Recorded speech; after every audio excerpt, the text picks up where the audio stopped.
Bismillahirrahmanirrahim. Assalamualaikum warahmatullahi wabarakatuh. Alhamdulillah. Wassalatu wassalamu ala rasulillah wa ala alihi wa ashabihi al-mujahidin at-tahirin. Amma ba'du. Subhanaka la ilma lana illa ma 'allamtana innaka antal alimul hakim. Rabbi shrah li sadri wa yassir li amri wa hlul 'uqdatam min lisani yafqahu qawli. Bersyukur kepada Allah dengan ucapan alhamdulillah ya rabbil alamin. Bersolawat kepada Rasul dengan ucapan Allahumma salli ala sayyidina Muhammad wa ala ali sayyidina Muhammad. Nah, teman-teman sekalian, sebelum kita lanjut kepada video pembelajaran kali ini, pembahasan kita tentang materi kali ini, ada baiknya saya memperkenalkan diri terlebih dahulu. Perkenalkan, nama saya Haisar Aslam Sipahutar, NIM 19010043 dari perguruan tinggi Stein Madinah, Sekolah Tinggi Agama Islam Negeri Mandailing Natal, dan saya tengah menempuh pendidikan khususnya di Fakultas Tarbiyah Ilmu Keguruan, dan saya dari prodi PAI, Program Studi Pendidikan Agama Islam, di semester 6. Nah, itu sedikit teman-teman perkenalan.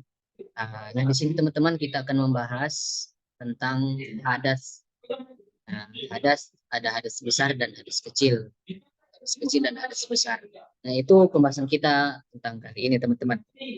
Nah, teman-teman, seperti yang saya pernah sebutkan sebelum-sebelumnya, mungkin pembahasan kali ini sudah pernah kita kenal, pernah kita dengar, pernah kita ketahui, atau bahkan kita pelajari gitu, teman-teman, baik di MDA, sekolah Arab, sekolah sore, ketika kita di madrasah gitu, teman, mungkin ini sudah pernah kita pelajari. Namun tidak menjadi hal yang untuk kita bosan atau jemu mendengarkan pembahasan ini, karena seperti kata ungkapan, enak makan karena dikunyah, lancar kaji karena diulang, alah biasa karena biasa gitu kan teman-teman. Lancar kaji karena diulang. Maka karena itu, agar kita tidak lupa pembelajaran kita tentang seputar keislaman tentunya, ya, pada pembahasan fikih ya kan teman-teman, fikih hukum Islam, maka saya bermaksud untuk mereview atau flashback gitu teman-teman, agar kita senantiasa ingat akan pembelajaran kita di waktu kita kecil atau di waktu kita MDA, di waktu kita madrasah. Oke teman-teman, langsung saja pada pembahasannya, hadas besar dan hadas kecil. Nah, adapun hadas besar adalah sesuatu yang keluar atau terjadi ya gitu teman-teman, sehingga mewajibkan kita untuk mandi besar atau mandi junub. Nah, yang kedua itu hadas kecil. Hadas kecil adalah adanya sesuatu yang terjadi dan mengharuskan seseorang berwudu apabila hendak melaksanakan sholat. Nah, jadi perbedaan di antara kedua ini teman-teman, baik hadas besar dan hadas kecil. Kalau hadas besar, dia harus mandi teman-teman, mandi wajib atau mandi besar atau mandi junub. Nah, kalau untuk hadas kecil, dia cukup hanya dengan berwudu jika kalau dia ingin melaksanakan ibadah seperti sholat, mengaji dan lain sebagainya. Itu teman-teman, lebih kurangnya untuk kedua perbedaan ini ya. Hadas besar kita harus mandi wajib, mandi junub. Lalu yang hadas kecil kita hanya cukup dengan berwudu.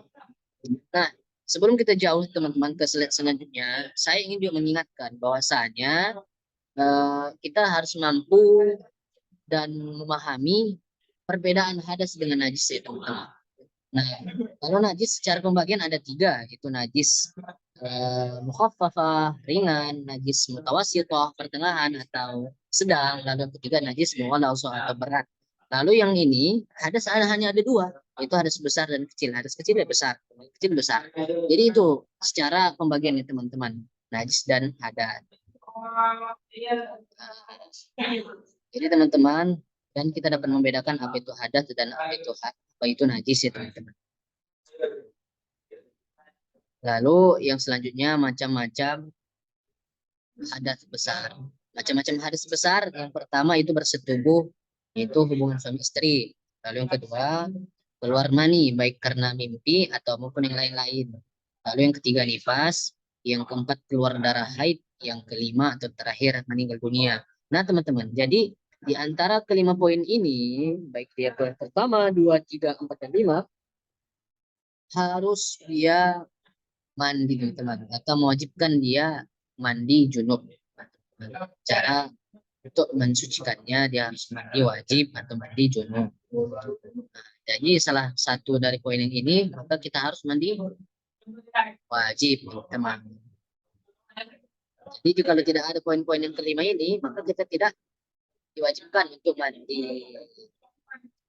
Lalu selanjutnya macam-macam hadas kecil. Yang pertama keluarnya sesuatu dari mulut atau dubur. Yang kedua tidur nyenyak dalam kondisi tidak duduk. Yang ketiga menyentuh kubul atau dubur dengan telapak tangan tanpa membatas. Yang terakhir hilang akal karena sakit atau mabuk. Nah, jadi poin-poin ini teman-teman adalah macam-macam hadas kecil. Dan kalau ini ada pada kita, maka kita harus berwudu. Kita hanya cukup dengan berwudu sudah bisa membersihkan hadas kecil ini. Teman-teman, poin-poinnya. Nah, untuk lebih memahami, saya akan mencoba menjabarkan tentang poin-poinnya ya teman-teman. Pertama, macam-macam hadas besar. Yang pertama bersetubuh atau hubungan suami istri. Nah, bagi yang sudah menikah ya teman-teman, atau istilahnya sudah ada status ya, statusnya berubah menjadi suami istri. Nah, itu teman-teman. Jadi dia harus mandi wajib atau mandi junub teman-teman bagi suami istri. Lalu yang kedua keluar mani baik karena mimpi maupun hal lain. Jadi kalau kita mimpi ya teman-teman keluar mani maka dia harus mandi wajib atau mandi junub. Lalu yang ketiga nifas, keluar darah haid dan nah kedua ini teman-teman itu untuk khusus bagi perempuan atau akhwat. Jadi nifas dan keluar darah haid maka itu mewajibkan untuk perempuan atau para akhwat harus mandi. Lalu yang terakhir meninggal dunia. Nah, inilah poin-poinnya teman-teman. Lalu yang selanjutnya tadi keluarnya sesuatu dari kubulan dubur. Nah, misalnya seperti uh, air seni, kencing gitu ya teman-teman. Lalu buang angin itu akan kita akan sedang terkena hadas kecil itu teman-teman. Caranya ya kita dengan berwudu teman-teman. Nah, lalu yang kedua ini tidur ternyenyak dalam kondisi tidak duduk. Jadi kalau kita tidur nyenyak dalam kondisi atau posisi tidak duduk seperti berbaring terlentang maka kita sedang uh, mengalami yang namanya hadas kecil teman-teman. Maka kita harus berwudu untuk menyucikannya. Lalu yang selanjutnya menyentuh kubur atau dubur dengan telapak tangan tanpa pembatas atau istilahnya kain atau apa lagi teman-teman. Lalu maka maksud dari ini itu menyentuh kubul kita bagian depan atau dubur belakang dengan telapak tangan itu dengan telapak tangan ini teman. Nah, maka kita akan terkena hadas kecil. Jadi bagaimana teman-teman supaya kita tidak mengalami atau terkena hadas kecil itu dengan cara menyentuh kubur dan dubur kita jangan dengan telapak tangan dong. Kita harus menggunakan dengan punggung tangan, teman-teman ya. Makanya kalau kita menyentuh kubur dan dubur dengan telapak tangan, maka otomatis wudhu kita juga batal, teman-teman. Lanjut selanjutnya itu tentang hilang akal karena sakit atau mabuk. Jadi kalau kita hilang akal karena mabuk atau sakit, maka kita juga terkena hadas kecil. Nah itu teman-teman untuk pembahasan kita pada kesempatan kali ini. Lebih dan kurang saya mohon maaf kalau ada kata-kata yang salah dan kata-kata yang tidak pas cocok, maka saya mohon maaf yang sebesar-besarnya. Saya akhiri. Billahi taufiq wal hidayah. Wassalamualaikum warahmatullahi wabarakatuh.